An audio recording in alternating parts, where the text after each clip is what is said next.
Meeting of the Board of Trustees of the Greater Cleveland Regional Transit Authority has been provided to all the media outlets in a manner consistent with our policies and goals. Today we have our first committee being the Operational Planning and Infrastructure Committee.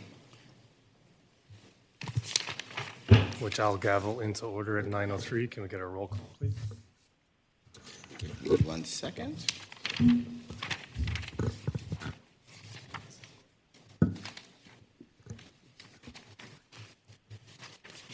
Committee members, Mr. Sleesman. Here. Ms. Welsh. Here. Mayor Gallo. Here. Mr. Love. Here. Reverend Lucas. You have 4 members of the committee. You have a quorum. Thank you. Our first item is an approval of the minutes from August 5th, 2025. Do I have any comments, concerns, or revisions? Hearing none, I'll move to approve those minutes. Do I have a second? Second, Love. All those in favor? Aye. Aye. Any opposed? The minutes stand approved. Our first presentation today is the update on the Transit Access Barrier Study, an FTA-funded study to identify potential barriers to use of public transportation in areas that have consistently demonstrated high rates of economic distress. And the presenter is Mary Beth Feek, and I believe she has some visitors too. So, floor is yours.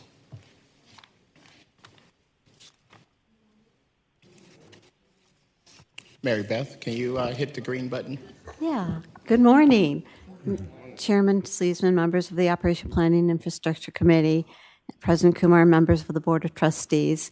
Today it's my pleasure to present our findings, as he just described, for the Transit Access Barriers Study. The study was funded by FTA under their Persistent Poverty Program to identify transportation issues affecting that population in poverty. The board awarded this contract in 2024, and then we updated the board in February of 25. And today we're here to share our findings, incorporate your suggestions as we complete the study.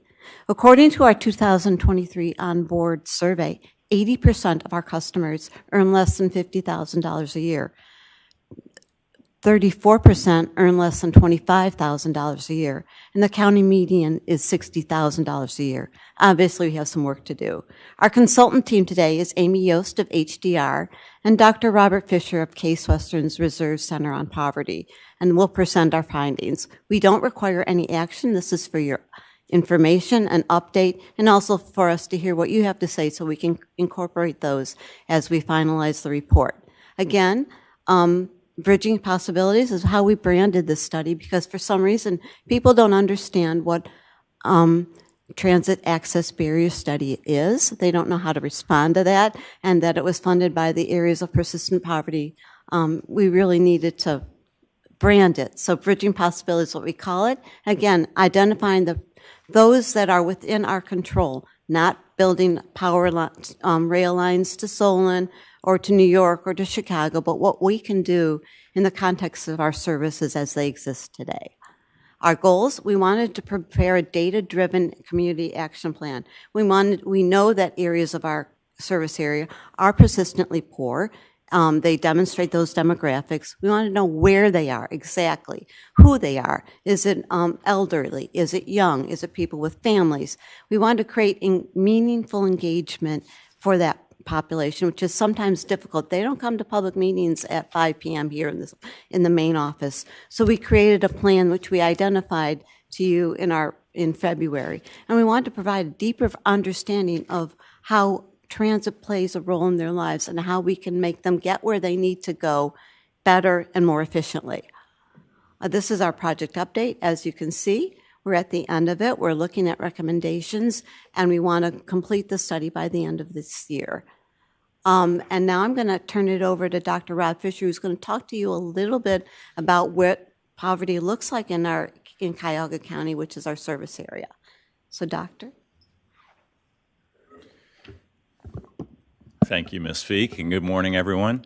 As Mary Beth mentioned, the framing for this work was all around the notion of persistent poverty, and my center helped provide some of the framing for the applied work that you'll hear about in just a moment.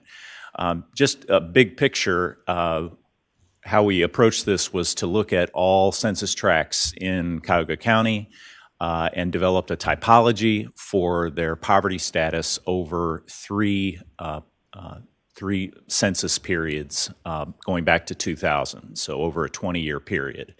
This is just an example from a detailed analysis that we've done that did an initial assessment and then a deeper dive to look at those regions. And you'll just see from this graphic, those orange areas we're labeling as severe poverty areas, so on the near east side of the city.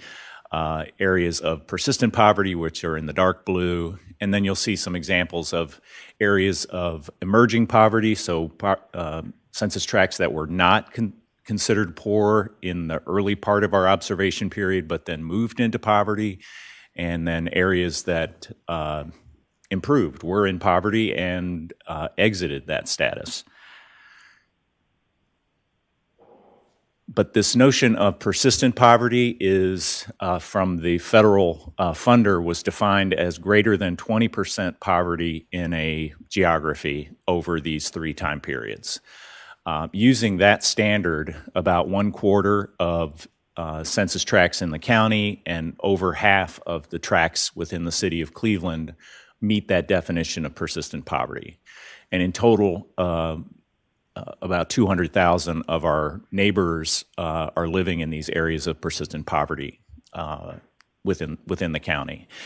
And as we look at those areas, which includes, as you can see in the insert there, the majority of the east side of the city of Cleveland into East Cleveland and some in the southern parts of the county, that we from census data, we know that these areas are more likely to have workers who use public transit, 10% in those neighborhoods versus 2% in others, and they have less access to vehicles in their households. So 30% have no access to a vehicle versus 7% in the non-persistent poor areas. And then we knew from the beginning that this 20% standard was, that's what they wanted to apply nationally, but in our area, this is actually a fairly low standard for persistent poverty. So we wanted to, as part of the further work as the study progressed, we focused in on census tracts that had double that rate, 40% or greater poverty over that 20-year period. So these are shown here in the red.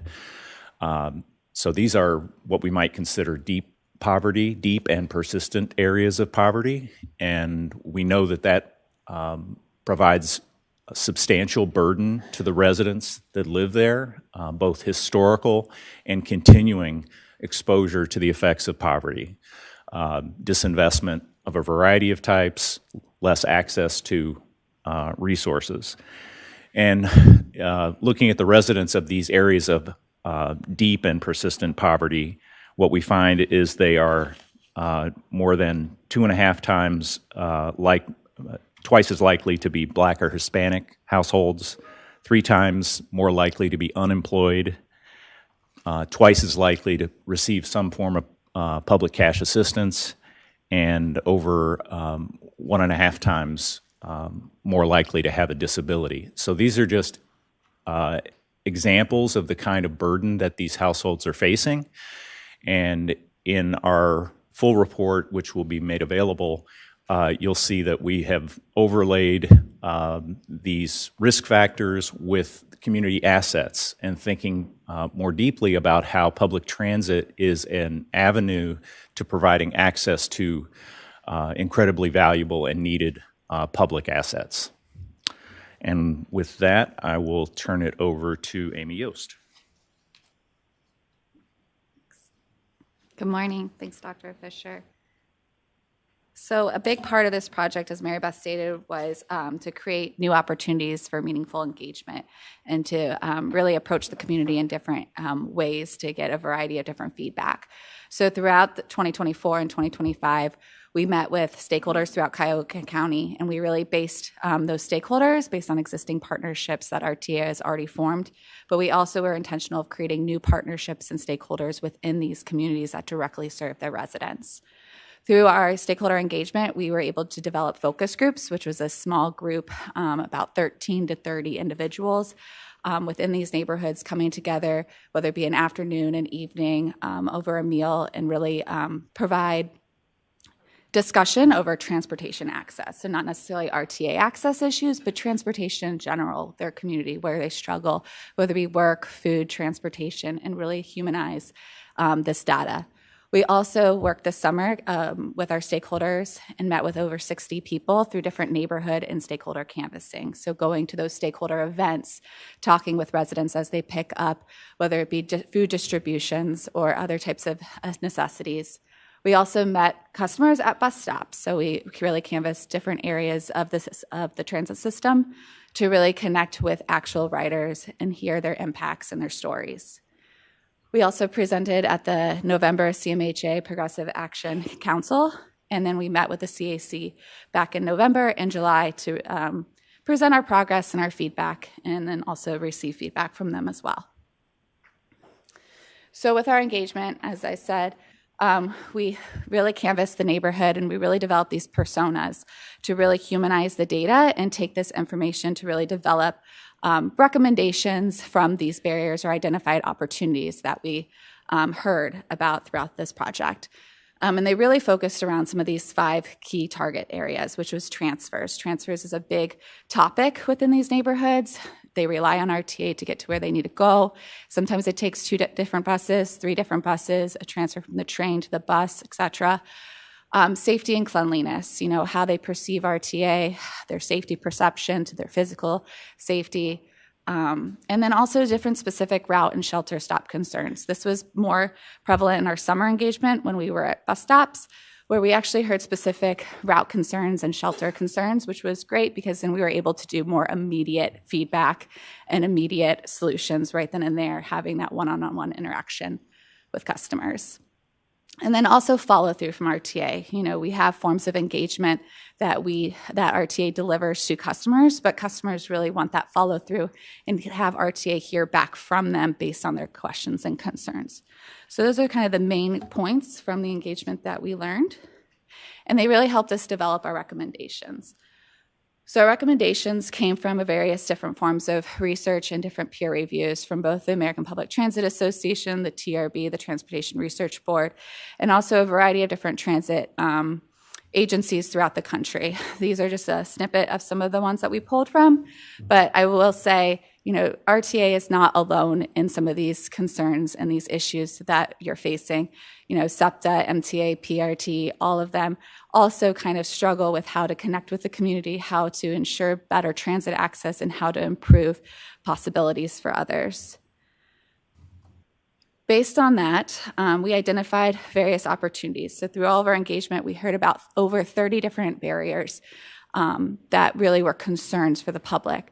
From that, we identified, we summarized, and we prioritized the opportunities based on what was feasible and what was most impactful for RTA to really dig deeper and to develop recommendations and potential solutions to alleviate these concerns. So we really looked at the feasibility. So really looking at, does RTA have that authority to implement change? Does it require resources that is within the bounds of what they can do? And how complex of a situation is it? And then also on the other side, implementation. Will it achieve customer satisfaction? Will it improve services? And will there be a potential for increased ridership? So based on that, we really created 3 focus areas within our recommendations. And the first is providing economic relief. One thing we heard throughout the focus group was they really valued transit and the economic cost of it. So keeping fares and the level of service consistent. A lot of the riders, of course, right, like they can get their transit fares through different partnerships, or they can, they of course would love a free ride, but for the most part, most of them felt that the fare and the value of the service was consistent with what they received. One thing we learned from the onboard survey, the 2023 onboard survey, was transfers were more common in low-income riders. Over 40% of those that were surveyed made less than $25,000. Transfers was a topic of conversation quite a bit throughout the focus groups and engagement, so in evaluating that transfer window timing. So right now, RTA offers a 2.5 window between, depending on your fare media purchase, to transfer from bus, rail, whatever it might be, and to reevaluate that transfer timing, particularly in the evenings and weekend services when those the service frequency reduces. And then last, fare capping. Fare capping rollout is important it'll also solve a lot of transfer issues as well, but really utilizing those stakeholder and community partnerships that we've created through the engagement process to develop a strategic plan and approach to provide account-based ticketing for these riders that may live in persistent poverty. One thing we learned through the engagement process was the coordination between the Easy Fare app or getting digital media.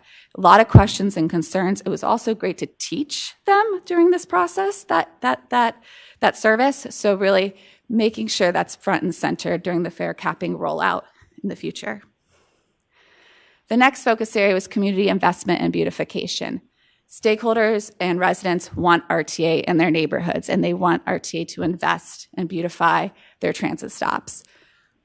With that comes a lot of infrastructure and maintenance and needs as well. So coordination between municipalities and potential larger property owners was one recommendation that we found to really prioritize these locations where investments are based on areas of poverty and then also high transfers and high ridership, knowing that this is where a high percentage of population might be crossing the street and need safer crosswalks, or whether they need additional amenities than just a shelter, but they would like a trash can or a bench outside the shelter in case someone else is in that shelter and they don't feel safe or comfortable.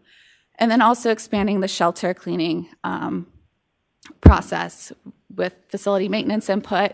Again, the customer feedback, having customers reach out to RTA more easily for shelter cleaning, and then also using the transit app for information. And then last is the family and customer connections. How does the public connect with RTA? So there's a lot of policies and procedures within RTA. You'll hear them on the loudspeaker or you'll read them on the website, but really training and education for why these policies exist. And so the public understands where RTA is coming from for their safety and for their value. And also provide more tips. So if you're coming along board with 3 little children, how that process might look like when you get on the bus, how the stroller maneuvers around the bus with a busy crowd. So giving tips and more information behind the existing policies. The second is consider policy changes. So really a lot of families are in poverty, and that also is a big driver of different types of engagement concerns. So creating an internal and external task force to reevaluate these policy changes, whether it's including a stroller policy that allows strollers to kind of have a designated spot on board, or whether it's more generic in creating those tips and information to have families ride transit easier. And then last is customer feedback. Expand feedback options and process for follow-up. So again, how improve different ways to receive feedback and new ways to communicate. So as conclusion for our next steps, as Mary Beth mentioned, we're kind of at the end here of the project, and we're delivering some recommendations and more feedback based on our research. So what will come was a robust analysis of areas of high persistent poverty and access from Case Western Reserve, and a strategic list of recommendations with those short and long-term actions based on some of the recommendations of those 3 focus areas that I just went through. So with that, is there any questions or comments? For questions, I just want to let you know that based on when we get the findings in the final report, I think you've heard some of this through the customer experience with Nick and his new department. We are working, he's very aware of this, he's been involved. We will take a lot of these recommendations and begin to implement them. For the shelters, we do have several programs. we have our transit waiting environment program, we have our community investment program, and there's also Adopt a Shelter that's out of Dr. Natoya Walker Miners.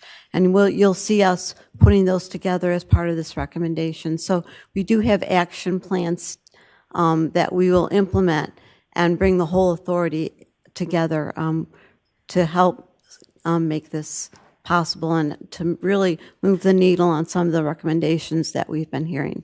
So with that, I'll stop, and if there are any questions or comments that you'd like to tell the consultant team and that we can put into our final report. Any Chairman questions from the Steisman. committee or the board as a whole? I have a question. Hi, Trustee Elder. Thank you so much for the presentation. I think it's extremely important work and information that both we and the community need.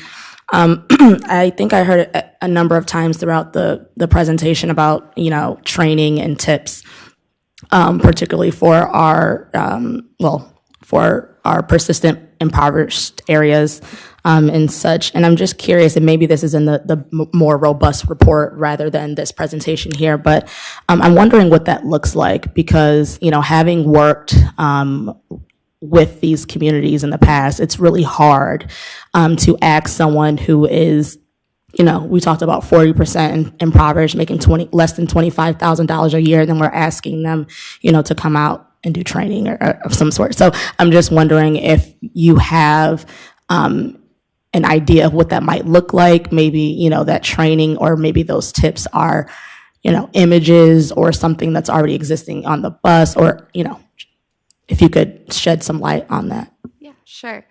So they will be part of the bigger, robust report, but really a lot of the training and tips come from different approaches that we've researched through different transit agencies.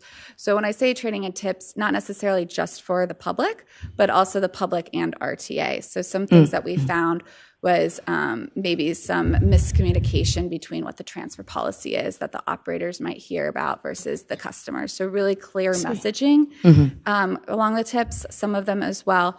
I know our Cincinnati Metro, for example, they have a child-free policy, and to implement that, they have like a ruler stick when you get onto the bus to kind of make it more obvious of like what 55 inches and below is for free children. So just more easier access to this information than just going to a website and reading a policy that might be, might not be plain language either, right? It's gone through some legal verbiage and things like that. Some other solutions too for training and tips is one thing we found was focus groups and stakeholders. They want to continue to be part of this process. So one of the recommendation is to continue focus groups and outreach. So having those training and tips within that dialogue, I think would be important going in the future. And I can see like a focus group on the family friendly. What does that look like? Because we're hearing about strollers, we're hearing about carts, we're hearing about the little bikes. Things are changing, and how can we adapt to those changes in a holistic area? And a lot of it is operators themselves. We have a lot of them, thousands of them, and each one has their own unique spin, and there's procedures and policies, but just identifying consistency among those. Understood. Thank you. Yep. Thank you for the presentation today. Really informative and I think more broadly alarming for the region and what we need to do to continue to address persistent poverty. I guess just maybe this is a question for Mary Beth. Just trying to understand with the work that's already been done relative to sort of conditions of shelters, the identifying those sort of high transfer points, like is there an opportunity to start to really layer in an assessment of sort of existing conditions along those areas of persistent poverty to begin to sort of tackle as RTA where those shelter investments and those transfer points can be prioritized and start to actually like systematize that? Yes, right now, and Doc is here, facilities maintenance has priority shelters. They have a list. We've identified these, there'll be, I think, 5, and we'll see how do we get on the list. Do we need to be on the list? Is there more of a list? And then just really define beyond just our cleaning routine, what other improvements we could make. Benches, lighting. We hear a lot about lighting, and just transparency on our information, what's there. And yeah, there's education. If you do this QR code, but what does that mean?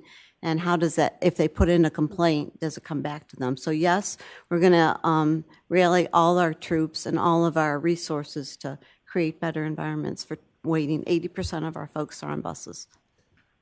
Thank you for that. And just a follow-up question, as a transit app user, perhaps I should know this, but is there currently a way to submit, sort of real-time condition complaint or feedback through the app? Is that potentially something you're thinking about? I think we're thinking about it. I don't know, Nick or somebody. So I'm gonna- We're thinking about it. Hey, Mary Beth, is my mic? Okay, there we go. So I'm going to punt over to Nick Bigger for a moment to be able to weigh in on that. If you see a couple of us smirking and looking around, it's because we've had a lot of conversation about that recently, and we are working through some development. So, Nick? Yeah, thank you very much. So we do currently have a process for employees. So it's our Gemba process, and that does provide real-time feedback for any situations that are seen out in the field. So employees are able to use the Gemba process and submit it in real time. It comes directly to us for disposition and remedy. The transit app itself does collect feedback questions. So if you're using the app, you're riding, you're waiting, it'll say, hey, do you want to answer a couple of questions? We've looked into that. So it is cost prohibitive to partner with them to get access to that information, but we did work with them to get a one-time data dump of all of that stuff. So RTA currently has a data dump with all of that information, and we're currently looking at how we can develop a process internally to afford customers the opportunity, while riding, while waiting, to provide that type of feedback in real time. Thank you. I can add to support Nick's work. One of the things that Doc did, and then I replicated it for his employees, and he has about 85% of the employees. Twice a month, they have to ride the system and provide information through the Gemba process that will feed information so that Nick and team have actual real-time information. And then I subsequently adopted it with the 20 employees that are on my team. They have to go out once a month. In that way, a large percentage of our employees are actively riding the system and feeding by providing information on the Gemba form. So it's in real time, and in a large number, so that they're actively aware of what's going on and they're able to identify thematically and geographically where we are, because the form allows you to input which bus, train you are riding and where, in fact, the location was that you saw X. You must. Let me piggyback for just a quick second, and then we'll wrap on this question because I know we got to keep moving. I also wanted to just mention it has been over the last few months, I want to say, Nick, if I'm not mistaken on time, but the customer information that we've got, so the TIC, it is an antiquated labeling because it's not just telephone information, right? But, and we're working on that to also kind of revamp the branding for that group. But how we take customer concerns, because I heard that in your question, how does a rider, not just the folks that we have on staff, but how do customers report issues if you see trash on the bus or if you see, a seat that needs to be cleaned or whatever is going on. There's a lot of different companies externally that provide that service. Alerts is a good example of one. It's almost like an aberration of see something, say something, and then being able to have the technology that supports it behind it. I've had several conversations with the team to be able to look at things, especially if you're even in a restroom, right, that we would control, for example. When you see the happy face, smiley face kind of thing, and how did you feel about it today? So we're looking at different areas to be able to figure out how to manipulate that kind of technology with still being financially sound so that we don't get caught up in contracts. And I think that we're finding, as Nick mentioned, that a lot of our internal mechanisms are able to do that, but we're working through the surveying mechanism in order to kind of test it out. There are a lot of opportunities for us to be able to get the information. The key is who takes it and then how do we run with it. So the reason I mentioned that TIC group is because how we actually intake someone's input is being revamped through the customer experience team. So that TIC, that telephone information, when you call in the customer service, that group now reports into Nick Bigger and his team. And it's not just Nick. So I want us to revamp that a little bit. The customer experience team to be able to think about how do we take that information and not just sit on it and then be able to have it actionable. And I would like us to be able to show that on our website to say, okay, we heard 50 comments about seating, and we were able to do these programs. So we're working through that process, and we will bring that back to you in early next year.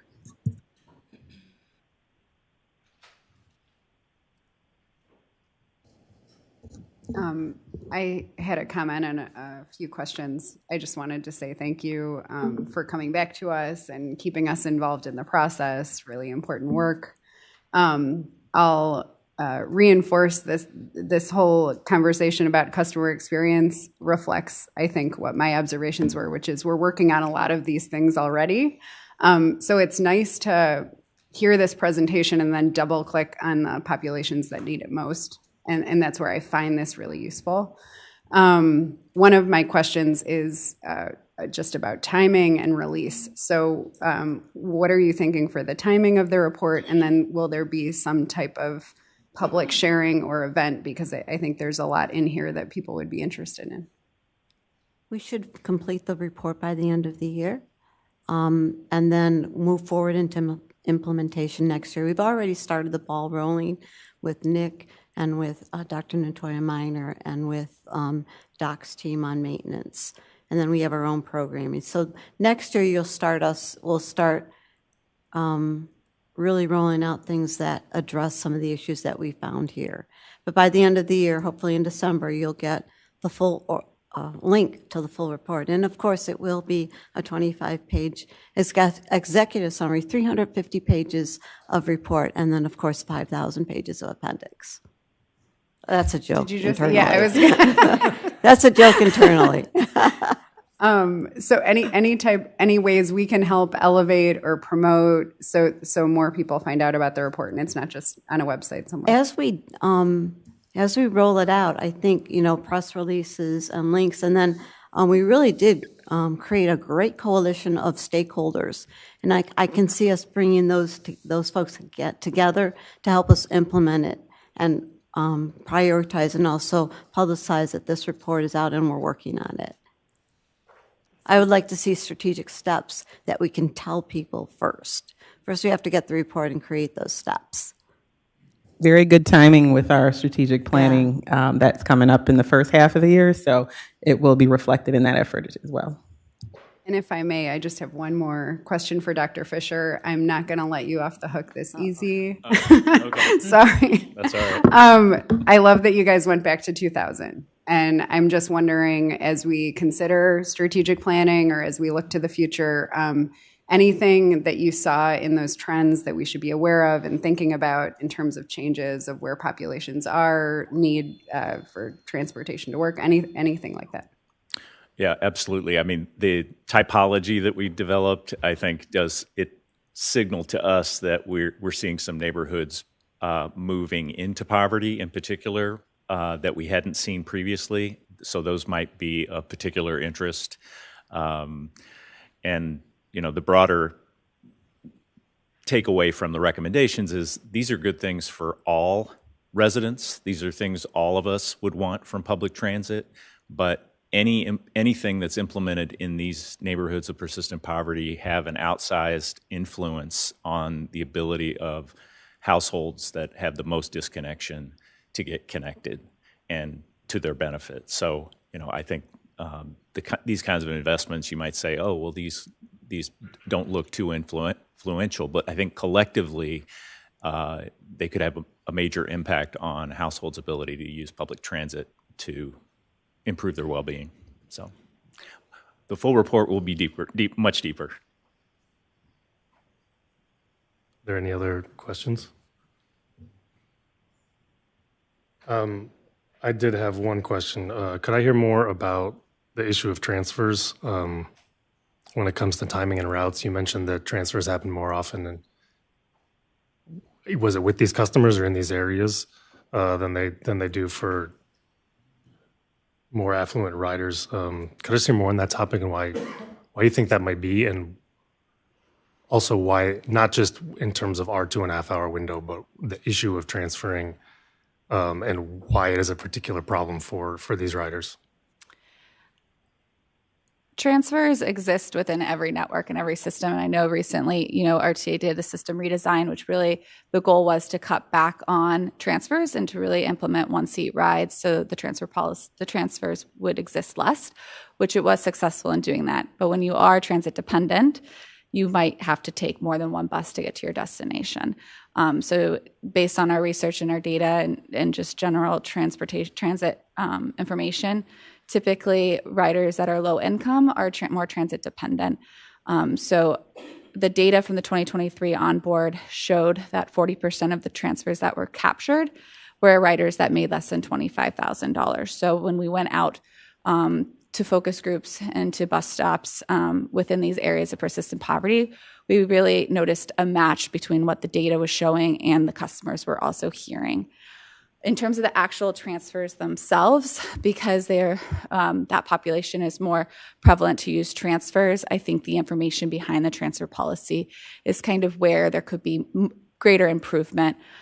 There's multiple different fare media out at RTA. As you know, you can buy the all-day pass, you can buy a one-trip pass, you can buy the easy fare, you can buy cash. Not all of those come with transfers. It's really dependent. So really understanding, what you get for a one ride versus what you get for an all day, and also managing life and managing to make sure you catch the next bus. It's just a lot within one period of time trying to catch the bus. And then if the bus is delayed or if the bus is, the sidewalks are not adequate or the crossings have some issues behind them. So that's kind of the broader range behind the whole transfer situation that we have discovered. In terms of that, was there any information in there about service frequencies, speed, reliability, and routes, like that kind of thing? Mainly what we heard was service and, especially in the evenings, the second shift riders, the third shift riders, there was a desire for increased frequencies.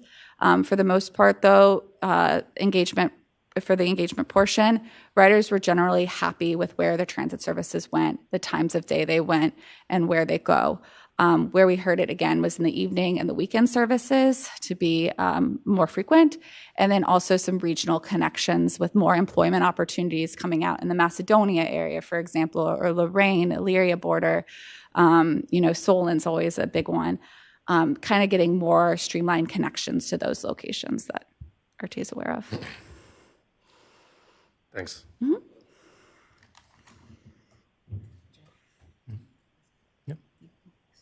As always, thank you for coming back and providing this valuable information. I think this is research that I think everybody in Cuyahoga County can use, and I believe is helpful in how we all frame our work around investing in these communities, not just from a transit aspect, but because we are partners with the city and other cities, right? It's important that they see this. I was just curious about when it came to some of the areas that fluctuated in and out of poverty, if you saw any change in population, if that was something that came up at all.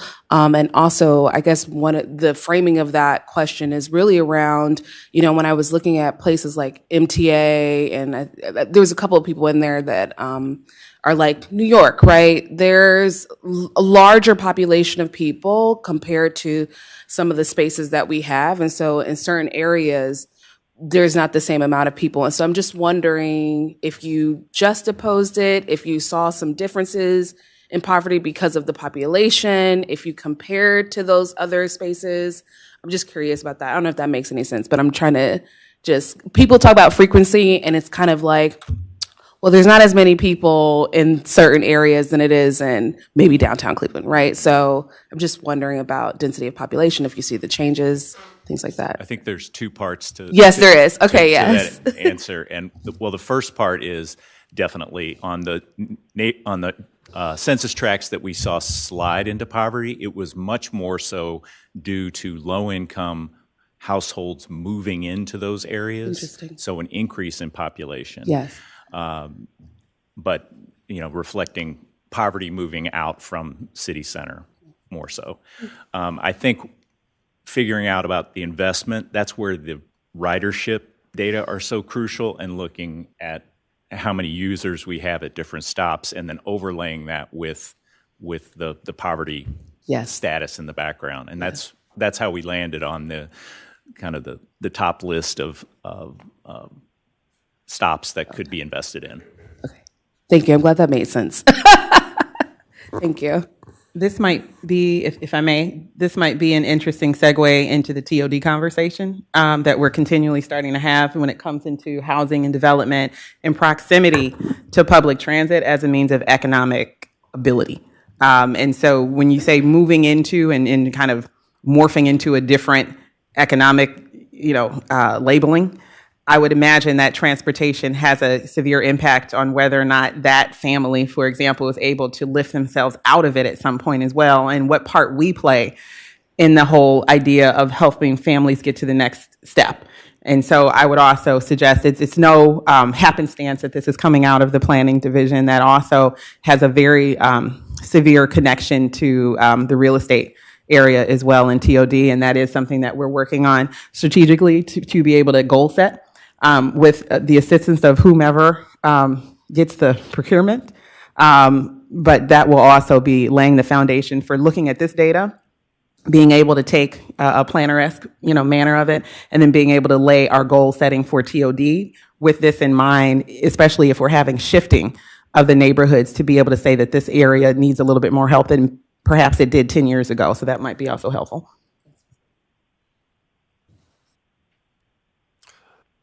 Yeah, I think that reflects some of my thoughts around this, that there are certain things we can do and there are certain things that will require a lot of collaboration.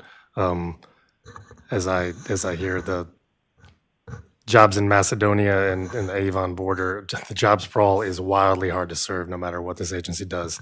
And there are incentives and systems around those growth patterns that are encouraging that sprawl that need to change, and I know that there's only so much we can do about that. I'm glad also Lauren brought up some other places. I was just glancing at housing plus transportation metrics for both New York City and Cuyahoga County. Our housing and transportation together take up 43% of households' income in both places. Now, obviously, in New York City, it's drastically more housing. In Cuyahoga County, 19% of that 43 is transportation costs. I randomly picked a census tract that was in one of the 40+% census tract 108701. 63% poverty rate. Yet,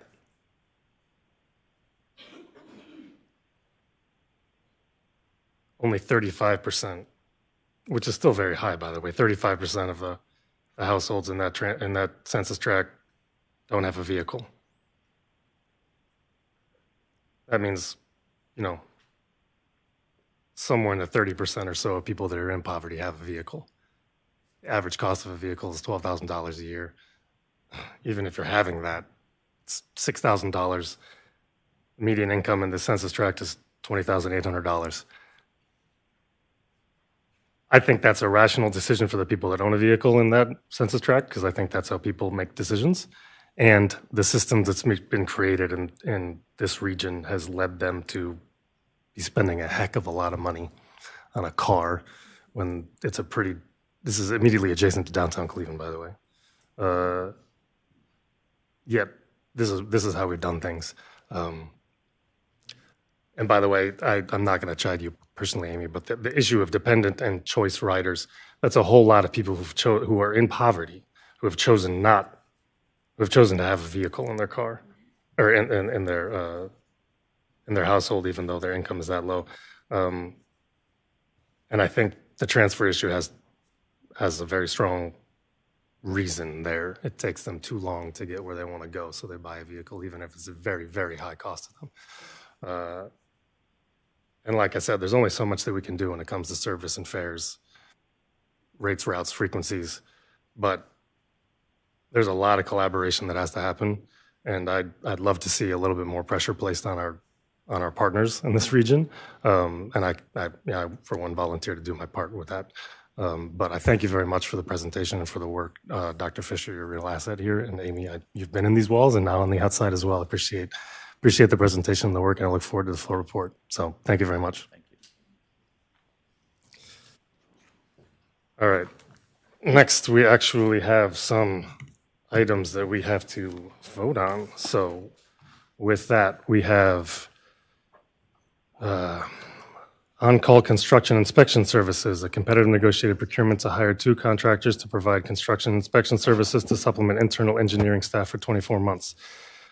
We're getting a presentation from Kathleen McGurvey and Lou Catalucci. The floor is yours. Good morning. Again, I'm Kathleen McGurvey, a project manager in the engineering department. Joining me is Lou Catalucci from procurement. We are presenting the on-call construction inspection services for 2025. The purpose of this project is to perform construction inspection for projects exceeding the capacity or the expertise of RTA personnel.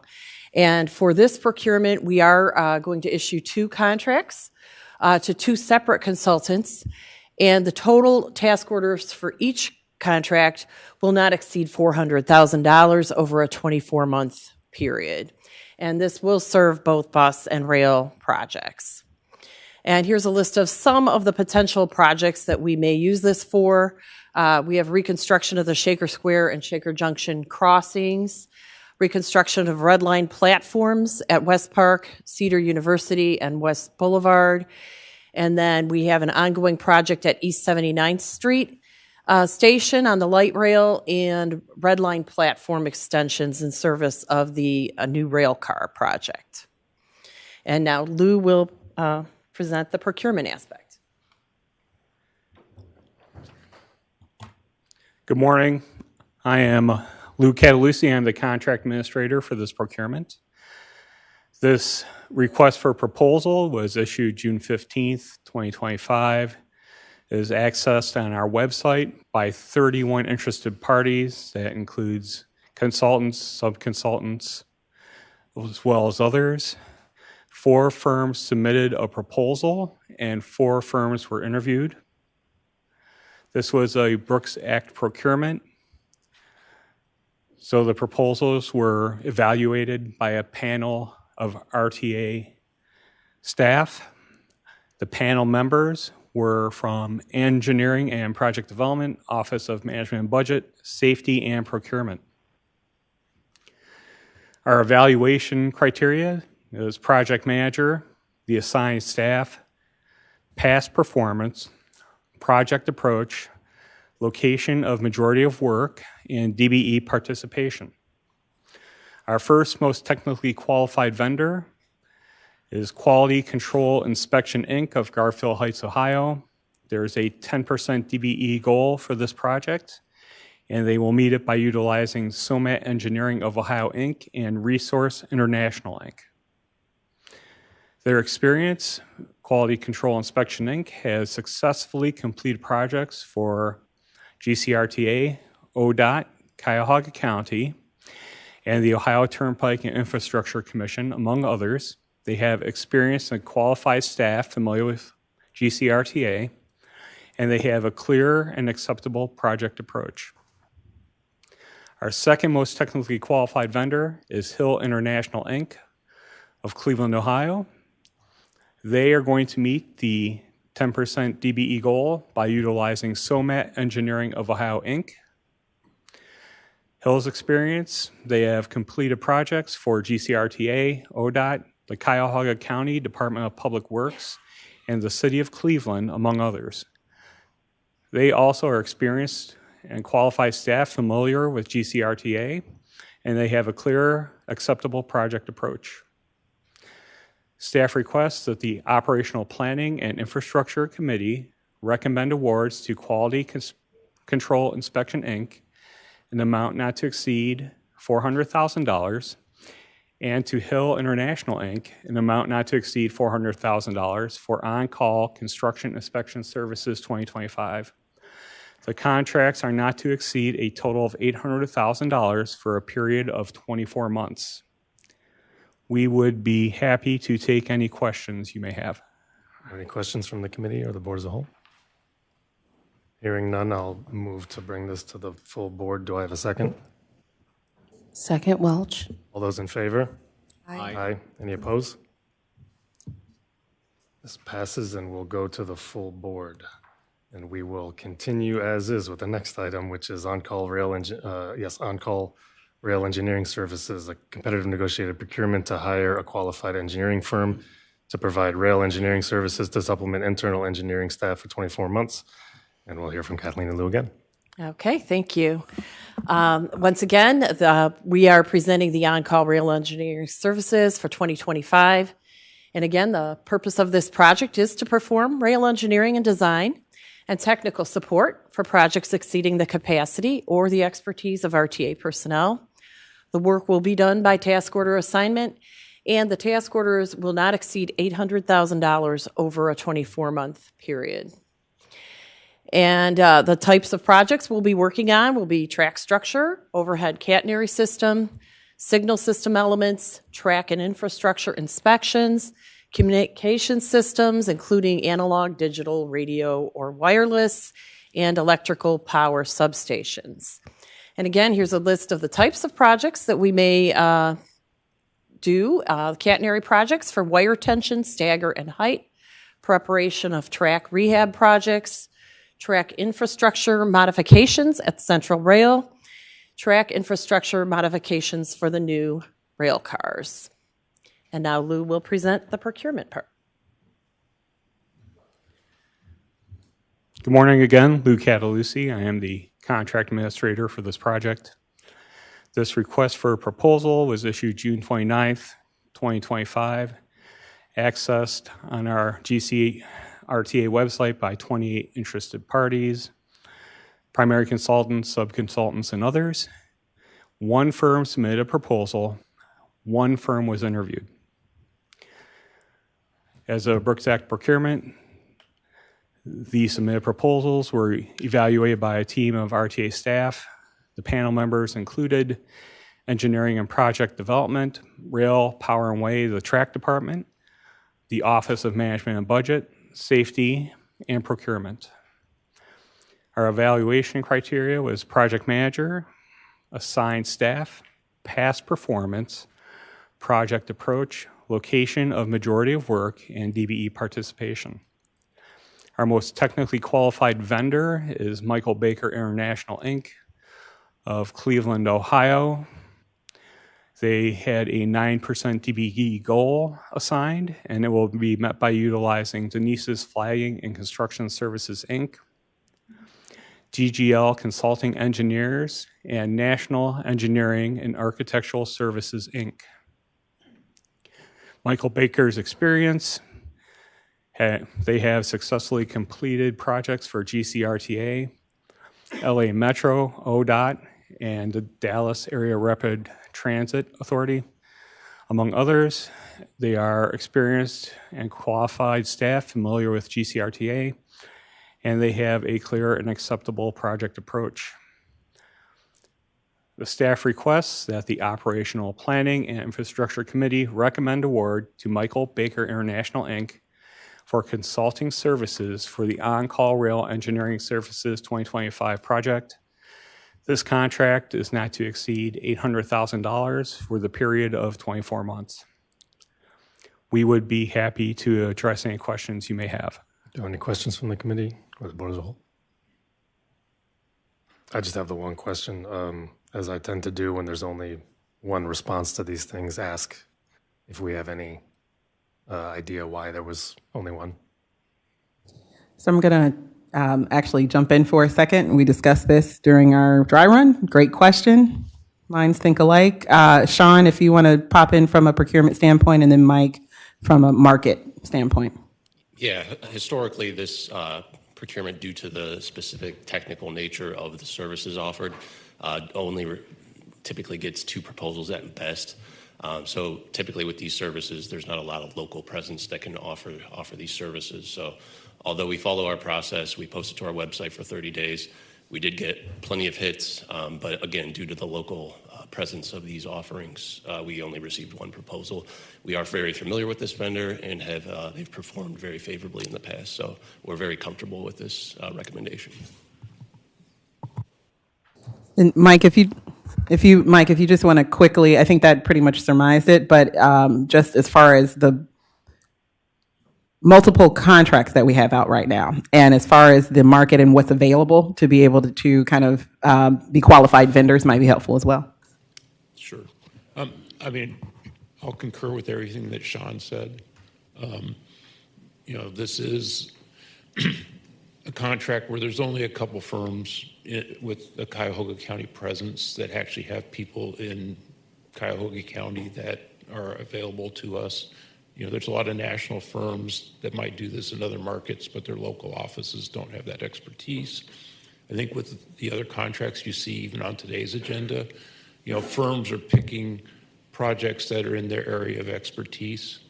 And we have a lot of AE contracts going on right now, so you'll see a lot of different names on the different contracts that we're presenting today.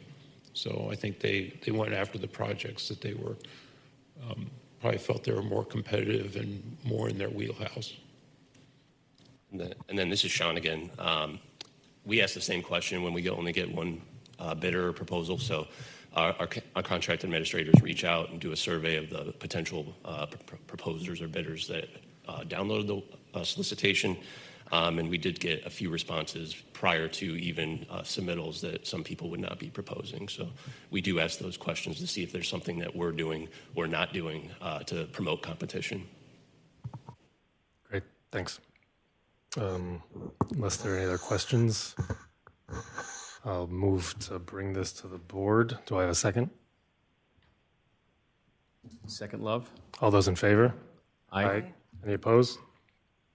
Great, thanks. This will move for approval from the full board.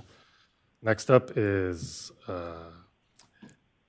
a competitive negotiated procurement for architect engineering services to provide a design for the replacement of the platforms at Superior, Cedar University East, West Boulevard, and West Park on the Red Line. And we have presentation from Don Tariba from engineering and Jonathan Lawley from procurement. Floor is yours.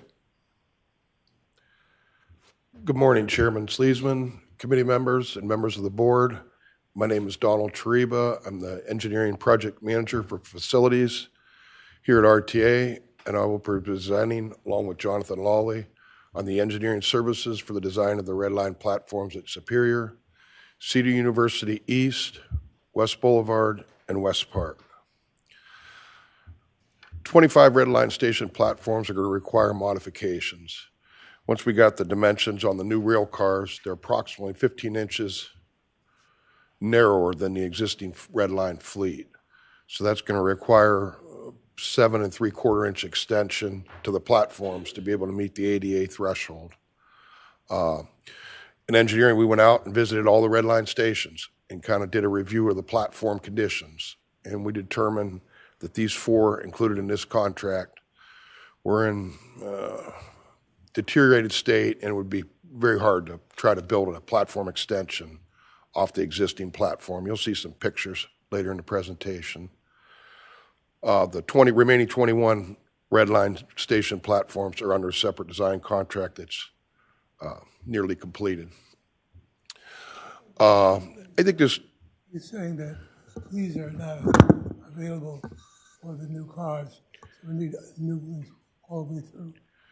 The conditions of the platforms themselves are in very poor condition. The platform itself, and especially the edge of the platform, where we're going to have to build a platform extension, so we keep the 1.5 inch, 2 inch gap for ADA access to just passengers. And because one of the things we're looking forward to is that with the new rail, we'll be able to pick up people at every one of the platforms. So this would accommodate that. I'm not sure if I got your question. I can answer it. Yes. So this will, Reverend, this is Flance Kaver, Chief Operating Officer. This program will allow us to create a extension to the platform such that the platform will accept the new car. Correct. And I'll just provide a bit of context because there will be other projects. This will be for 4 of those. We will be doing the others also, but we'll do them in a different manner because they are strong enough to accept a platform without a full remake of the platform. That's what I was going to ask next. Yes. That project is nearly completed, the design work on it. It'll be actually going out to bid here within the next month or so. So I think if you look at the illustration to the left there, I think it really displays kind of the existing conditions out there. You can see the outline in blue is the existing red line fleet, the vehicle. It's roughly 5'5" to the edge of the platform. The vehicle's 5'2". You could see I'm going to call it yellow, is the new vehicle. You could kind of see dimensions. We need to make up a 7 3/4 inch horizontal extension of the platform so we get that ADA gap. And some of these platforms were in real poor condition, the platform themselves. We thought, well, we're going to do the edge, let's replace the platform. We're going to have the consultant look at it, get existing conditions. A lot of these platforms are 30, 40 years old. We've replaced a lot of the red line ones, but these specifically were not. So the main design focus of this contract is to prepare the construction documents for the replacement of the deteriorated platforms to match the current widths of the stations. Then we'll be providing the edge extensions to accommodate the new rail vehicles. The edge extension design will kind of utilize a standard design we're coming up with modification details developed from a separate design contract, the one that's nearly completed. Here's some pictures. I think the one in the middle, the top middle, kind of shows the existing condition. To try to, build a platform extension off of that was, nearly impossible. You could see the bottom left corner, the foundation of that platform's in bad shape. The rest of the pictures are kind of self-explanatory. So we've been doing a lot of the stations through the years, but a few of these hadn't been done recently, so they need some work. The main scope of this project is to, we want them to look at, rehabilitating the platforms, taking into account, the ease of construction, the time impacts it's going to take to get the work done, try to minimize shutdowns and things of that order, construction costs, of course, and the impacts with the existing station infrastructure, any ramps and lighting, et cetera. Part of their work will also be to provide phasing plans of the construction and to provide construction cost estimates and construction support services throughout the bidding and construction phases. For the procurement portion, I'm going to turn it over to Jonathan Lawley. Good morning, Jonathan Lawley, Program Contract Manager for this project. The request for proposal was issued on June the 16th, 2025. 15 interested parties reviewed the solicitation, 2 proposed and 2 were interviewed. The evaluation panel members for this project came from the following departments: Engineering and Project Development, the Office of Management and Budget, Operations, the Safety Department, Office of Business Development, as well as Procurement.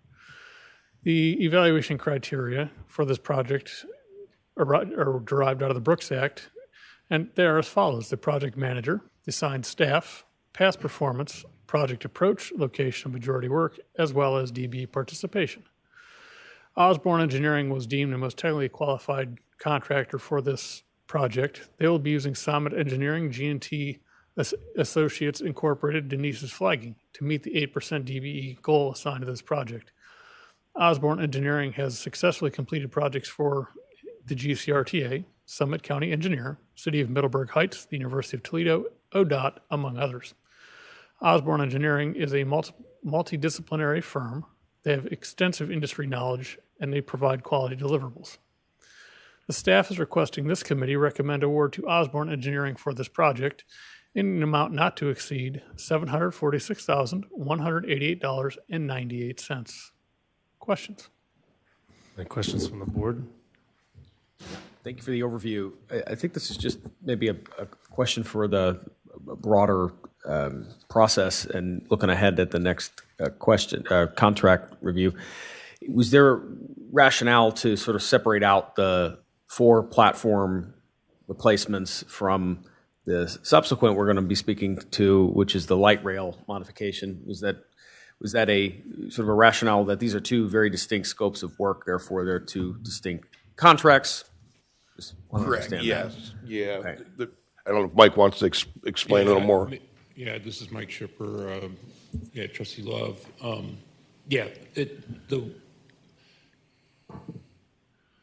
the expertise, there's some similarities, but they're two very different approaches.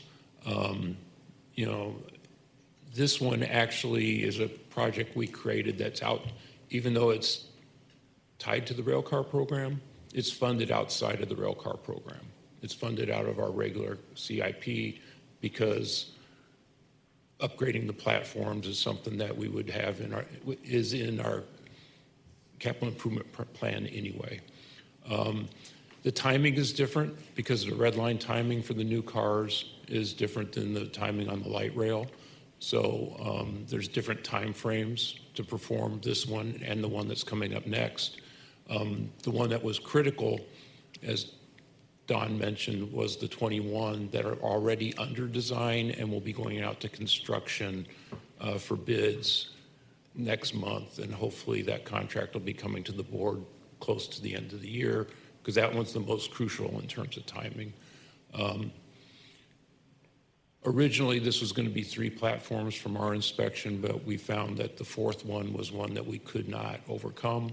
We do have a design solution, a bridge plate solution to provide the ADA access if the timing doesn't work 100% with the new cars. So, yeah, there's a lot of reasons why this is a standalone project. Are there any other questions? If not, do I have a motion to move this forward? Motion, Love. In a second? Second, Welch. All those in favor? Aye. Aye. Any opposed? So go before the full board for approval. And we will stay with the same team here, it looks like. Or maybe not. The next item is competitive negotiated procurement for architect and engineering services to provide a design for the extensions to the platforms on the light rail stations. Brian Timming. And we'll get Brian instead, yeah? Yeah, sorry, we're switching up a No. little bit on you. So good morning, Chair Sleesman, members of the committee and the board. My name is Brian Timming. I'm Manager of Quality Assurance for the Engineering Division. I'm joined here with Jonathan Lawley of Procurement to go over the A&E services for the light rail station modifications.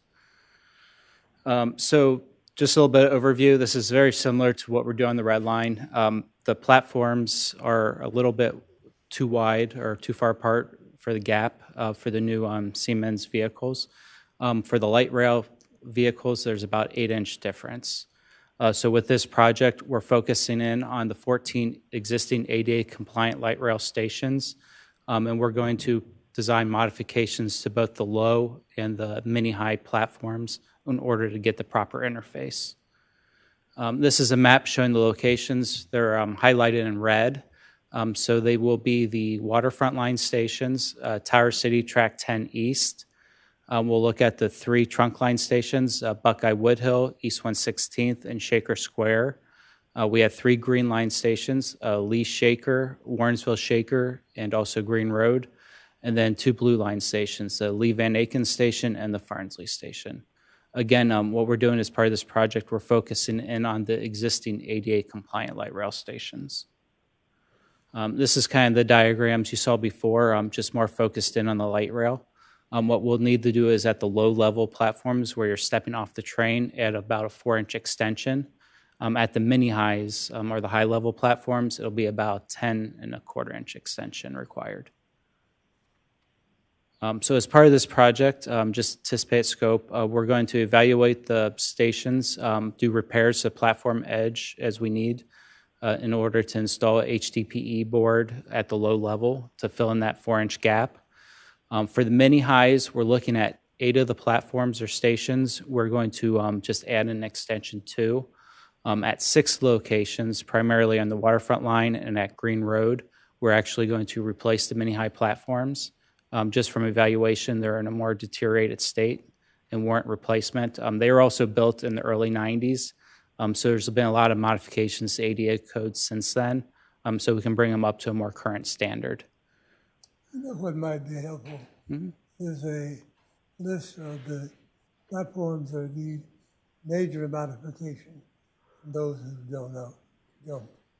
Yeah, so if I go back to the map here. So again, the ones that will need the more major modifications, they will be the waterfront line stations. So that'd be North Coast, South Harbor, West 3rd, Flats East Bank, Settlers Landing, and then the other one will be Green Road Station. Green Road. Yep. So the construction budget for this project is $6.8 million, with anticipated schedule of design throughout next year. We'll try to go out to bid end of 26 to start construction sometime in spring of 27. Most of the work through 27 will be repaired to the platform edges, and then we'll anticipate installing any extensions sometime in 28 when the new rail cars are ready to roll out.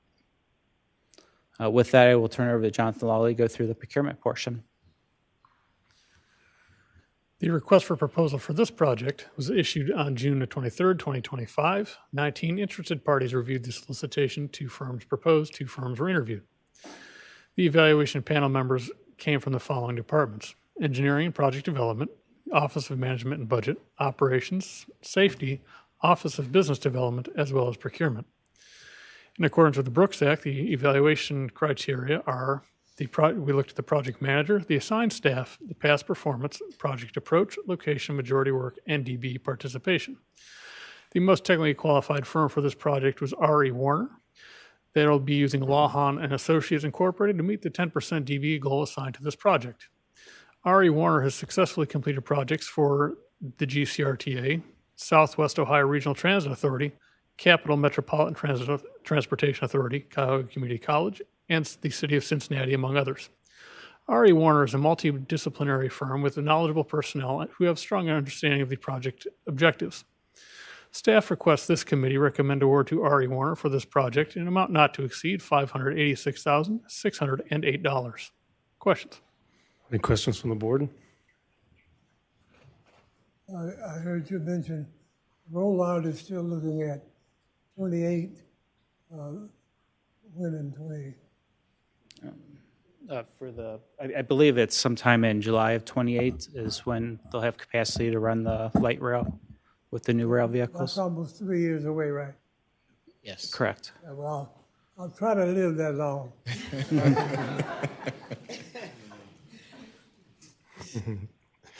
Any other questions? From the board? Here, go ahead. Yeah, just to build on that, I will also try to live that one.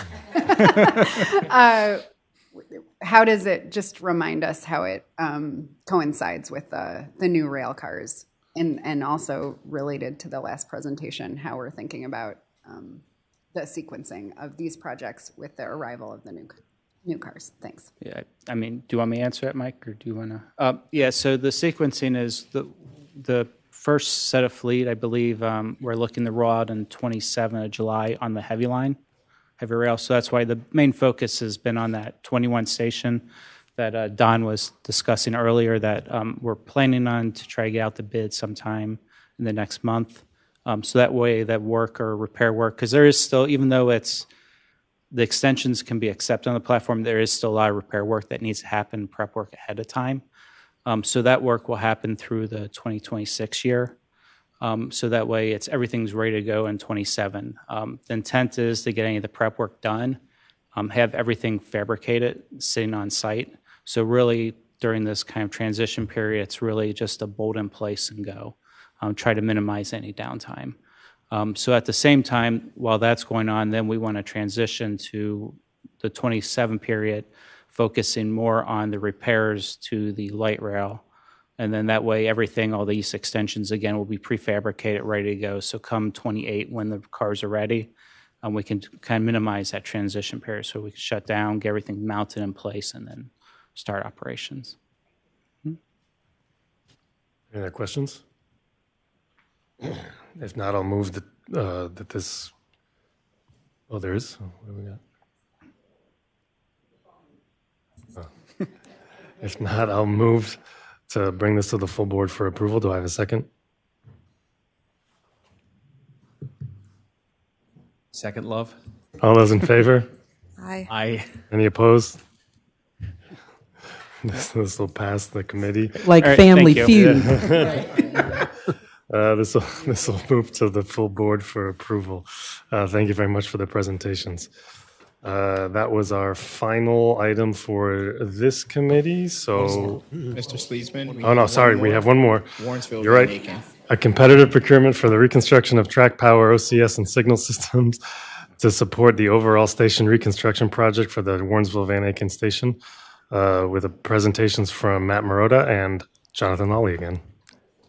The floor is yours. Okay, thank you.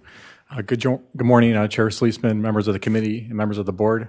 I'm happy to be here with you today. I'm excited about this project to present to you. My name is Matthew Marotta. I'm in the engineering department. I will be presenting a competitive procurement for the Warrensville Van Aiken track power, OCS, and signal reconstruction project. A quick project overview for this project is the station serves the light rail system at the end of the blue line and the RTA busway transfer point for the 14, 14A, 41, and 41A bus routes. It's a combination of a busway and a train station. So GCRTA partnered with the City of Shaker Heights and the Van Aiken District owners, RMS, to rehabilitate and enhance the station site. We worked extensively with the City of Shaker through the design process and RMS, and I'm excited, like I mentioned, to present this project to you today.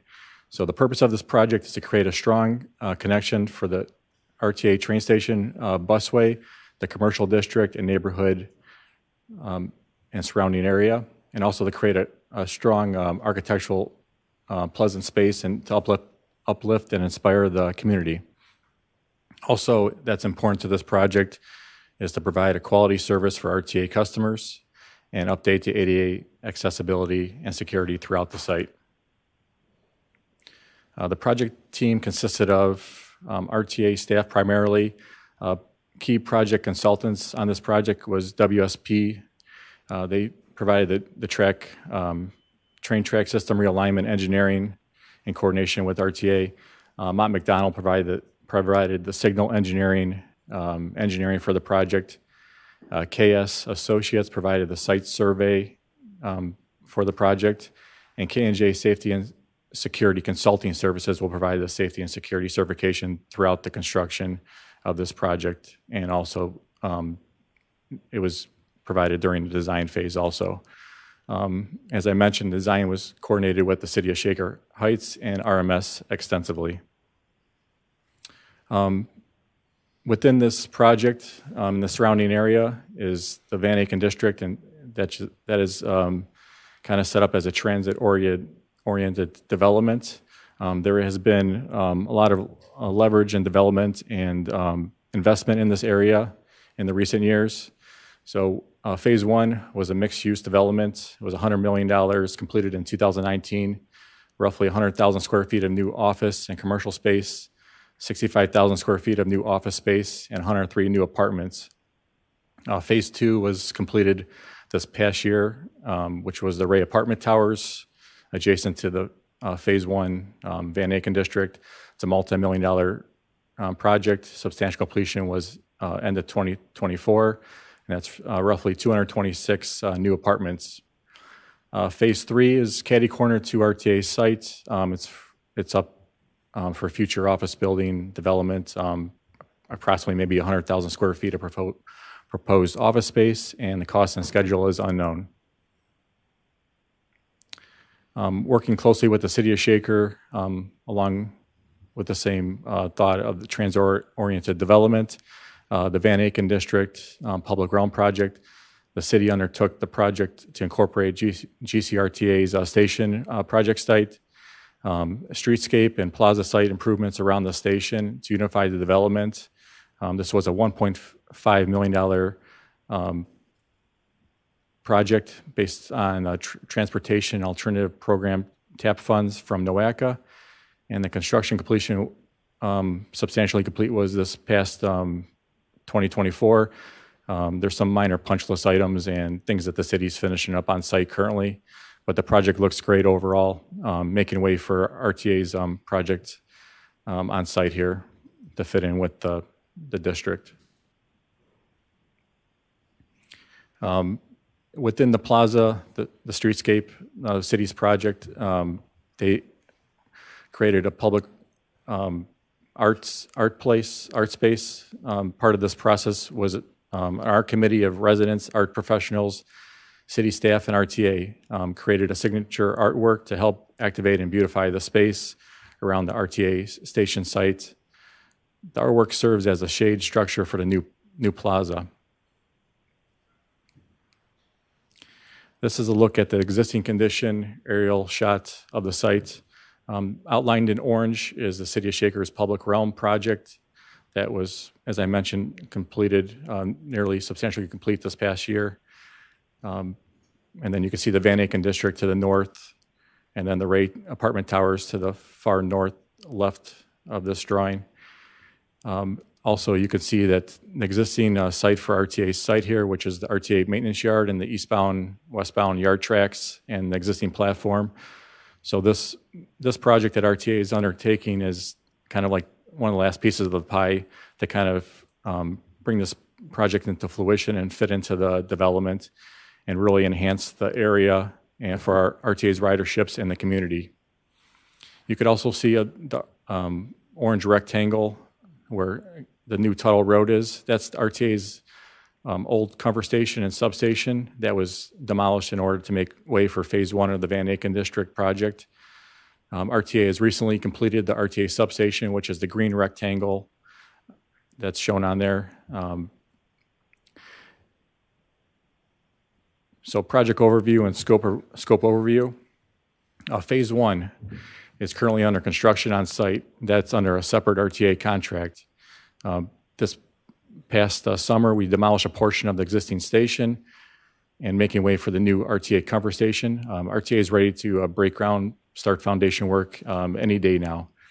So part of this project for phase one is the construction new ADA compliant train station and waiting platform, install new retaining walls and decorative fences to restrict access to areas around the infrastructure, and upgrade the security and lighting and signage throughout the site. Phase two is what this project is that I'm discussing today for a recommendation for procurement. That is to demolish the remaining portion of the existing station, construct new train tracks, crossover east of Farnsley Road, construct new track bed and drainage system throughout the site, and install new overhead catenary system, and also upgrade the signal and power systems throughout east of Farnsley Road. So this is a good look at the existing conditions on site. You could see in both those pictures the deteriorated track crossing for pedestrians, so it's not very safe. So this part of this project will be to replace that crossing and the tracks through there to make it safe for RTA and community customers. Also, the existing platforms on the left, we'll be demolishing that remainder of that platform for this project to make way for the new track system. Here is a good look at the existing plaza, the City of Shaker's project.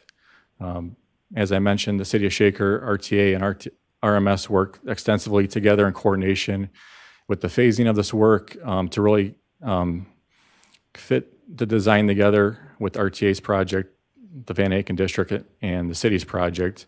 So when this project is all said and done, phase one and phase two, it's going to look like it will look like a cohesive whole and seamless project. Here is a look at some of the existing conditions on site currently. As you can see, the excavator has demolished the existing siding track and eastbound track, making way for the new cover station building. This is an overview of the site plan for the entire project, phase one and phase two, and also the city's public realm project that I mentioned. So I highlighted some of the areas in phase one under construction. Those are the areas that were going to be completed in phase one, which is as I mentioned, the cover station, the train station platform, site amenities throughout the site.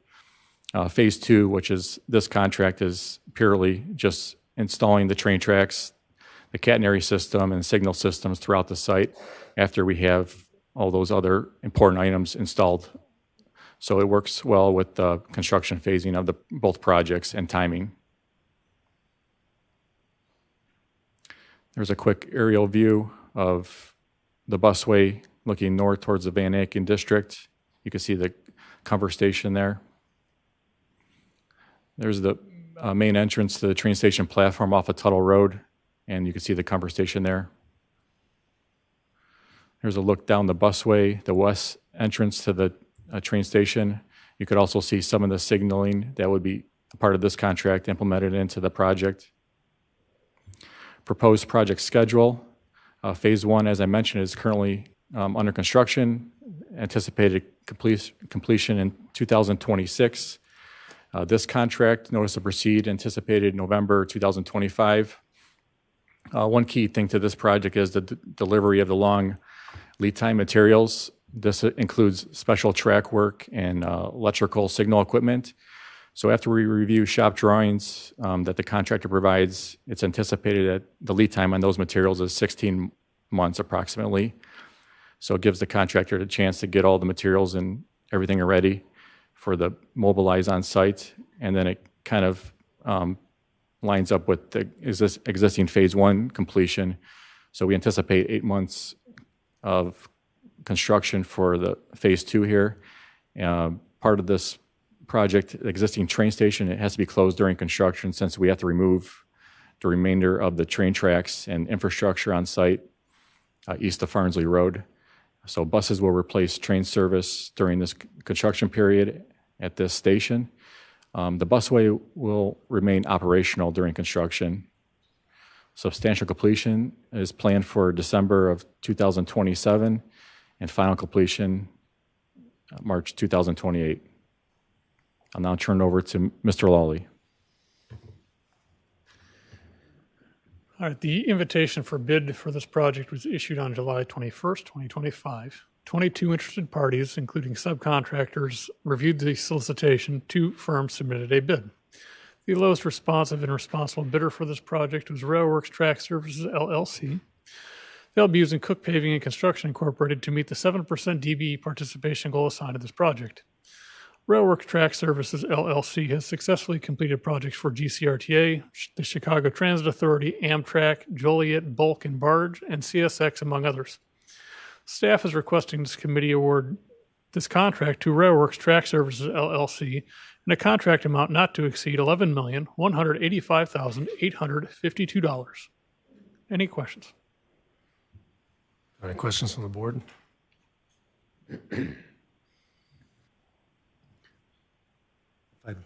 If I may, just to express our appreciation and the terrific collaboration that's been going on between RMS and the City of Shaker Heights and the RTA for a long, long time on this project. More than 20 years has gone into the planning, construction, and development of this site, and it's nice to see it come together, but it's really been just a great collaboration between RTA and the city and RMS, and we're very pleased to be partnering with you on this project. Thank you. Other questions or comments? Hearing none, I'll move to bring this to the full board for approval. Do I have a second? Second, Gallo. All those in favor? Aye. Aye. Any opposed? This will pass and move on to the full board for approval. Now, we have no more items left for this committee, so I will move to adjourn. Do I have a second? Second, Love. All those in favor? Aye. Aye. Any opposed? This committee meeting stands adjourned at 10:31. Thanks, Doc.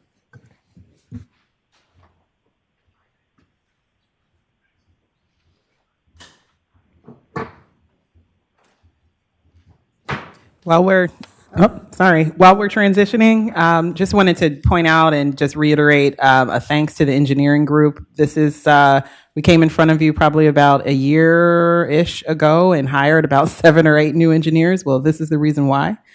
We've got several projects that are coming up. So when you see folks rotating through the mic and you see the eye darting, should I answer this question? Should I not? It's because a lot of them are new.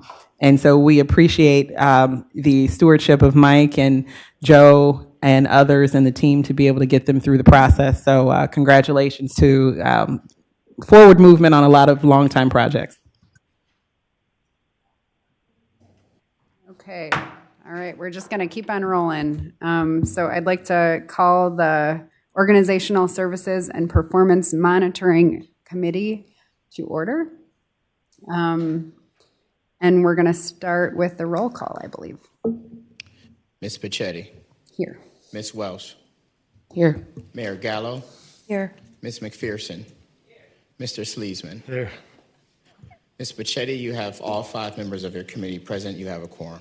All right. Thank you.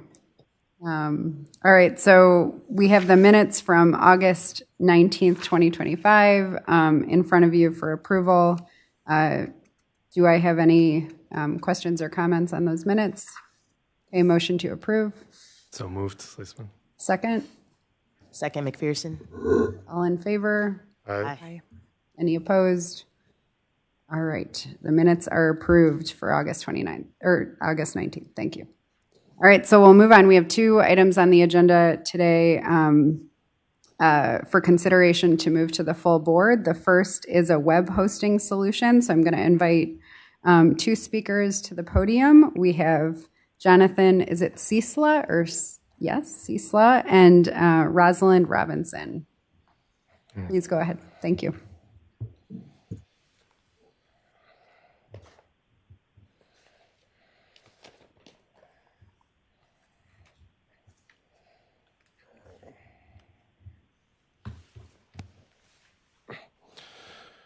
Good morning, Chairperson Pachetti, committee members, members of the board, RTA staff, and the public. I'm a little under the weather, so I apologize for my tone. My name is Jonathan Ciesla. I'm the project resource manager in the Management Information Services Department, and I'm joined by Rosalind Robinson from procurement. I'll be presenting on the competitive negotiated procurement for platform as a service web hosting solution, including migration and support. Currently, GCRTA has 3 websites. The external websites are there, the Ride RTA and the Procurement Ride RTA, as well as the internal One RTA, which we also know as our intranet. Our internal web team consists of 2 full-time employees that are dedicated and knowledgeable. They manage nuts and bolts and all aspects of content delivery. The authority has been bolstering its marketing outreach and communications, increasing the need for content management across these sites. Our current web hosting setup requires consistent nuts and bolts attention from staff, addressing issues, updates, patches, etc. MIS is pursuing a transformational approach to its web hosting. So instead of adding staff or piecemealing solutions, we're pursuing a comprehensive modernization and support through Platform as a Service or PaaS. PaaS provides infrastructure, support, security, and tools to better build, deploy, and manage our sites and their content. This is a transformation. We're moving from roller skates to a bus. The scope was to select a PaaS system, migration and staff support with key focus on disaster recovery, cybersecurity, development, and quality assurance. Per the note under bullet number 1, the actual PaaS solution will be a separate direct contract with the provider. So essentially, it's like moving to a new facility with one contract for the landlord, which is the sub-bullet, and then this contract for a company to move, orient, and support at the new facility. Here are specific benefits from the new PaaS and the migration and support from this contract. So keeping with my new facility example, we've been operating from a 1-room unfurnished facility, and the PaaS would be a fully furnished facility with multiple rooms, additional integrated tools. Once migrated, GCRTA will see improved content delivery, automation, or manual maintenance and support, improved analytics, and multiple environments for test, staging, and production. This is a cost-effective solution to supplement our 2-member team with a contractor for support, including training, design, development, updates, and addressing any defects. Overall, this will improve content management for internal departments such as marketing and engineering, and external partners such as AdCom. And to speak to an earlier presentation with the transit needs study, it would make it faster, easier, and potentially more robust for making the study available to the public, making it interactive, more than a PDF, those types of things. Now, Rosalind. I'm Rosalind Robinson, and I'm here with the procurement overview. The request for proposal was issued on January 19th, 2025. It was accessed on the GCRTA website by 37 interested parties. Proposals were received on February 28th, 2025, and 8 firms proposed. The evaluation panel consisted of members from information technology, internal audit, marketing, management information services, and procurement. The evaluation criteria consisted of the proposer's ability to offer a Drupal optimized web hosting service that includes server administration, on-demand instance management, Git version control, and embedded development workflow, and compatibility with Solar Search technology. The ability to provide references and information related to web hosting provided and utilized by similar transit agencies and or other public sector organizations. Also support and cost. The recommended firm is Calamuna Incorporated, which is located in Oakland, California. A 0% DBE goal was assigned to this procurement due to lack of certified DBE firms. Calamuna Incorporated strengths are, they're a highly skilled infrastructure provider focused on content management system excellence. They offer a comprehensive support partnership that goes beyond fundamental site maintenance, encompassing periodic audits and remediation with a focus on accessibility, performance, and search engine optimization. They also have a strong public sector experience, with 70% of their business being in government, nonprofit, and educational spaces. Some of their clients include the American Foundation for the Blind, the Smithsonian, the City of San Francisco's Metropolitan Transportation Commission, and Bay Area Fast Track. Staff requests that the Organizational Services and Performance Monitoring Committee recommend to the Board of Trustees an award to Calamuna Incorporated to provide PaaS web hosting solution for a period of 3 years in a negotiated amount not to exceed $248,308, with 2 one-year options and amounts not to exceed $78,719 and $82,654, respectively, for a total contract amount not to exceed $409,681. Are there any questions? You've heard the recommendation. Are there any questions or comments from the committee or the full board? Okay, well, I just wanted to thank you both. I thought that was, I appreciated the analogies with the roller skates and the fully furnished apartment. So thank you very much. Do I have a motion to move this to the full board?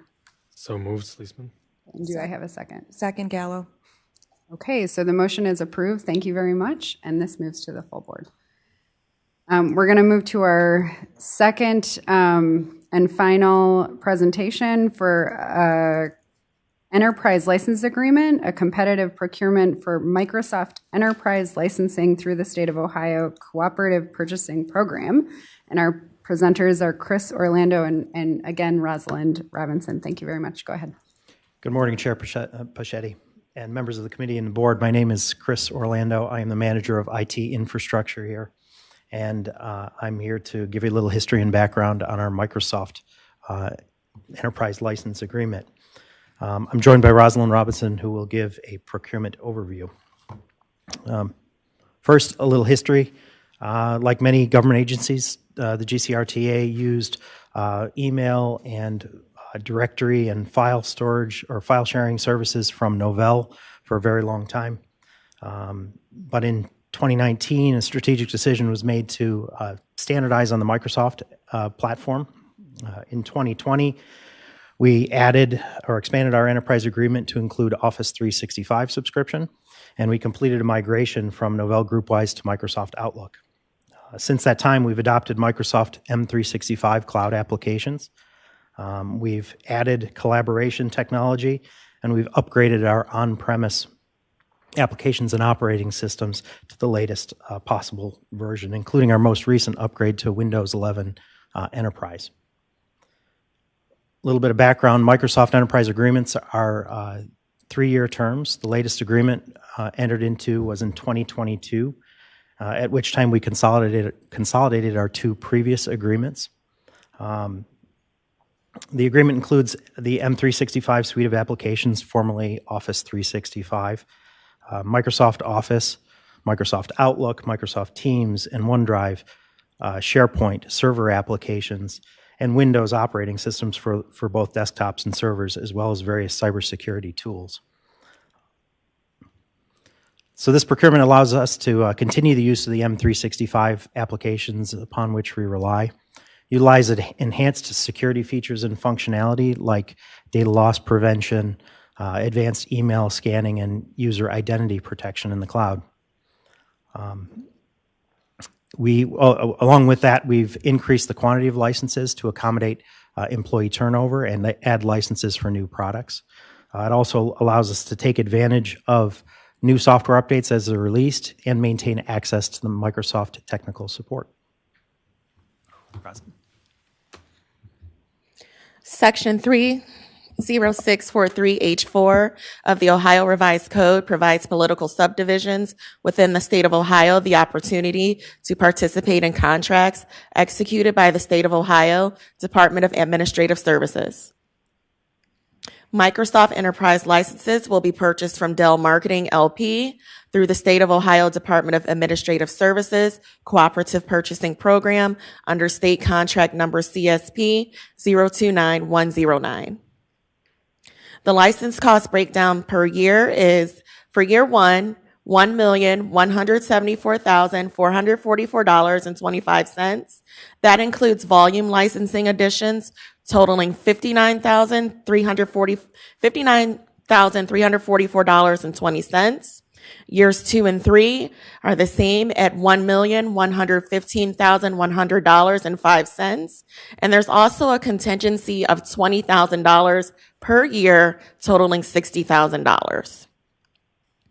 Staff requests that the Organizational Services and Performance Monitoring Committee recommend to the Board of Trustees an award of a contract to Dell Marketing LP for Microsoft Enterprise licenses in an amount not to exceed $3,464,644.35 for a period of 3 years. Are there any questions? Questions from the full board or the committee? Okay, hearing none, I'll just say thank you very much. For the presentation, it was very helpful. And I'll ask for a motion to approve. So move, Sleesman. A second? Second, McPherson. Okay, all in favor? Aye. Aye. Any opposed? Okay, the motion passes. Ms. Pichetti? Yes. With the last pass application, we had a motion and a second. We did not have a vote. So if we could go back to the pass web access, we had a motion by Sleesman and a second by Gallo. Okay. But we need to do the all in favor portion. Should we finish this vote first? We just did. You just did. Did we do all in favor? Okay. So we'll go back to that one. Thank you very much. Thank you. Sorry about that. No worries. Still learning. Okay. All in favor for that prior motion? Aye. Aye. Any opposed? Hearing none, motion passes. Okay, so we're going to move that to the full board. Yes. So both recommendations are moving to the full board. Yes. Okay. Are we good? Yes. All right. Okay, with that, I think we are adjourned. Do I need a vote to adjourn? Yes. Do I have a motion to adjourn? So move, Sleesman. And do I have a second? Second Gallo. I think that was Mayor Gallo. All in favor? Aye. Any opposed? And motion passes. We are adjourned. Okay. The next.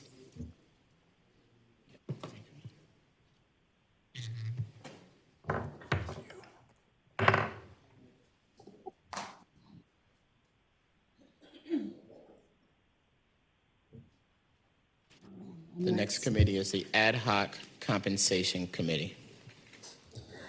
Mayor Weiss, before you continue, if I may, at the pleasure of the board, just make a quick announcement because we have someone in the audience who is in observation mode, but I wanted to make sure that we had a formal welcome for, excuse me, Mr. Brent Charnago. If you could stand up for us, Brent, we appreciate it. You're in the back there. He is our new board administrator. So we appreciate him being able to be in observation mode. So thank you to everyone who was pitching in during another transition. We also wanted to say thank you very much to Ms. Avis Lyons. She was the temp that really took us through the last 5 or 6 months of the process after having Teresa Barrage move on to a new opportunity. So Brent, we welcome to the madness. It's a great opportunity to be able to see through some of the projects that we have going on. He will be in continual observation mode for the next couple of weeks and learning the process. Please get to know him. He comes from us from the Board of Elections, most recently, as well as having worked in a plethora of different organizations, including the sewer district and the like. So he is not a stranger when it comes to the board process. And we think it would be an added benefit since we do have so many mayoral and political appointees and so on and so forth to be able to understand what our mission is and what we do. So welcome, Brent, to the team. Great, thank you. I will call to order the Ad Hoc Compensation Committee. Today is Tuesday, September 9th, 2025 at, call it 10:50 in the morning. Would the clerk please call the roll? Mayor Weiss. Present. Ms. Welsh. Present. Ms. Elder. Here. Ms. Pachetti. Here. Mayor, you have all 4 of the members. You have a quorum. Great, thank you.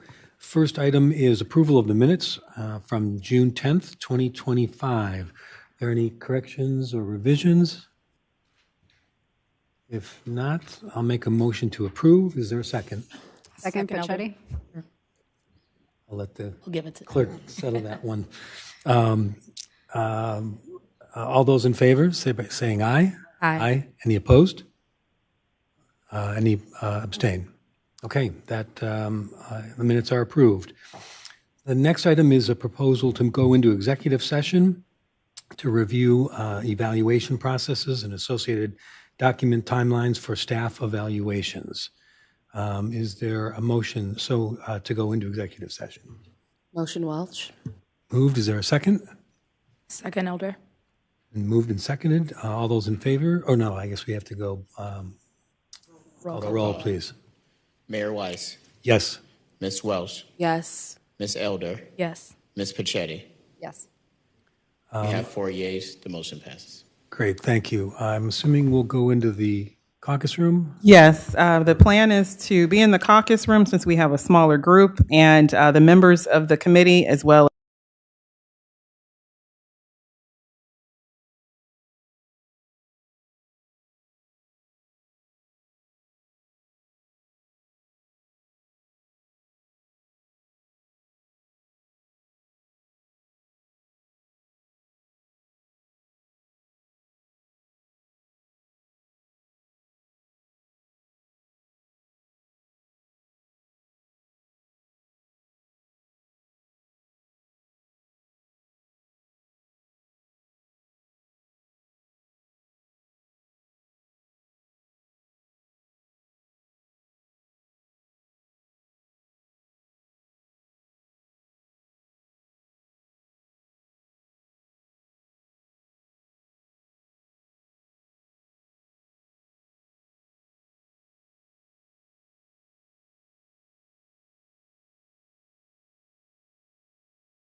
Okay.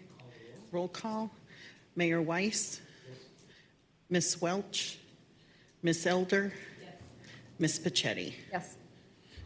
With that, we're out of executive session, and Now we need a motion to motion adjourn. to adjourn. I'll move to adjourn. Do we have a second? Second, Pachetti. All right, all in favor, say aye. Aye.